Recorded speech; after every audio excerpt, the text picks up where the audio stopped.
is a story all about how my life got flipped, turned upside down. And I'd like to take a minute, just sit right there. I'll tell you how I became the prince of a town called Bel Air.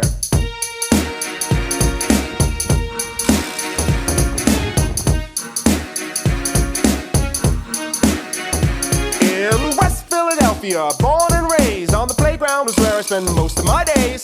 Chilling out, maxing, relaxing, all cool and all shooting some b-ball outside of the school. When a couple of guys who were up to no good started making trouble in my neighborhood. I got in one little fight and my mom got scared. She said, "You're moving with your auntie and uncle in Bel Air." I whistled for a cab, and when it came near, the license plate said fresh and it had dice in the mirror. If anything, I could say that this cab was rare, but I thought, nah, forget it, yo home to Bel Air.